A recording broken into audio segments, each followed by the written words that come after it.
दोस्तों, सोवियत संघ के विघटन के बाद दुनिया ये मान चुकी थी कि रूस में अब वो ताकत नहीं रह गई जिसकी वजह से राष्ट्रपति व्लादिमीर पुतिन दुनिया में अपने डर को कायम कर सके।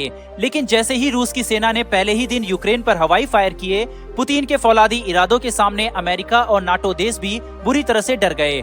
रूस पर अटैक करने से पहले व्लादिमीर पुतिन पूरी दुनिया को अपने संदेश में कहा था कि अगर किसी भी देश ने रूस और यूक्रेन के बीच हस्तक्षेप किया, किसी ने भी यूक्रेन को हथियारों की सप्लाई की या फिर किसी ने भी यूक्रेन की ओर से लड़ने के लिए अपनी सेना भेजी, तो उनका वो हश्र हम करेंगे कि उनकी आने वाली नस्लें भी नहीं भूल पाएगी। अमेरिका के ही बहकावे में आकर यूक्रेन रूस के सामने युद्ध के लिए तैयार हो गया था, लेकिन जैसे ही रूस की सेना यूक्रेन में एक अभेद किले की तरह खड़ी हुई, अमेरिका की भी अकल ठिकाने आ गई। अमेरिका कभी भी अपनी सेना को यूक्रेन में भेजकर रूस से दुश्मनी मोल नहीं लेगा, क्योंकि अमेरिका समझ चुका है कि रूस अमेरिका पर भी हमले के लिए बिल्कुल तैयार बैठा है। उधर भारत जितना रूस के नजदीक आ रहा है, उतना ही अमेरिका से भी संबंध मजबूत करने की कोशिश कर रहा है। चीन के खिलाफ क्वाड देशों का एक संगठन तैयार किया गया है, जिसमें भारत, अमेरिका, जापान और ऑस्ट्रेलिया शामिल है।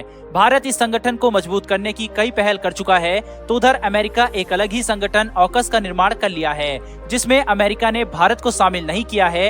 अमेरिका भले ही भारत का सहयोगी बनने का नाटक करता हो, लेकिन कभी भी भारत को आगे बढ़ता हुआ नहीं देख सकता। अमेरिका कभी भी सिक्योरिटी काउंसिल में भारत का खुलकर समर्थन भी नहीं करता। अमेरिका कभी नहीं चाहता कि भारत सैन्य शक्तियों में आत्मनिर्भर बन सके। अमेरिका ने MQ-9 ड्रोन की टेक्नोलॉजी भी साझा करने से भारत को इनकार कर दिया था। तो वहीं जब भारत स्पेस में अपनी खुफिया सैटेलाइट को स्थापित करने जा रहा था, तो आखिरी वक्त पर अमेरिका इस पर भी रोक लगा देता है। भारत और चीन के बीच जब युद्ध के खतरा मंडरा रहा था, तो उसी वक्त भारत में अग्नि 5 मिसाइल का परीक्षण किए जाने वाला था।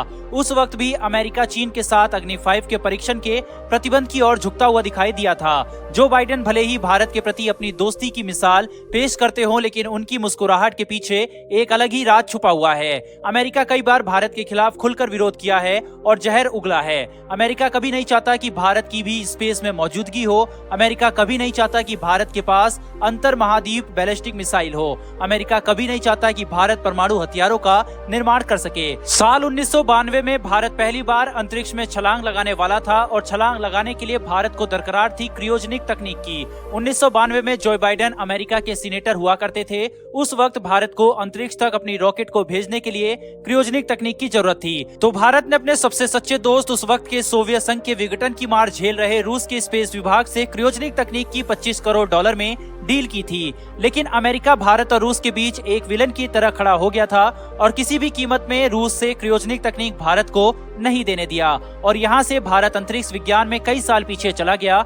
इसके पीछे की सबसे बड़ी वजह अमेरिका एशिया में भारत को उभरती हुई ताकत के रूप में नहीं देख सकता था, और यही वजह थी कि 1999 के करगिल युद्ध में अमेरिका ने पाकिस्तान का हर संभव मदद की और भारत की कमर तोड़ने की कोशिश की थी। लेकिन यहाँ भी रूस और इजराइल पाकिस्तान के चिथड़े उड़ाने में भारत की खूब मदद की थी। रूस बस यहीं तक नहीं रुका। चीन की बढ़ती दादागिरी को देखते हुए भारत को S-400 मिसाइल डिफेंस सिस्टम की सप्लाई कर दी, जबकि चीन 2018 से ही इस मिसाइल डिफेंस सिस्टम की तैनाती कर रखा है, और इसी के बल पर भारत को आंख दिखाने की कोशिश कर रहा था।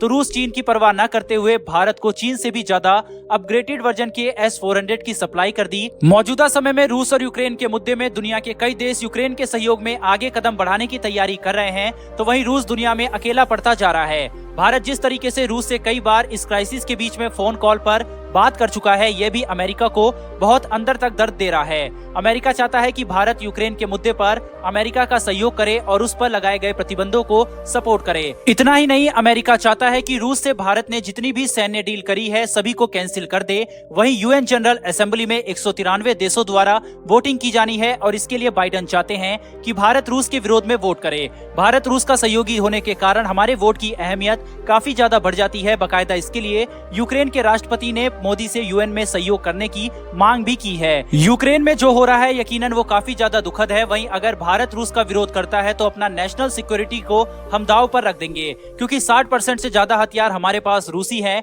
और चाइना और पाकिस्तान से खतरा हमें भी बना हुआ है।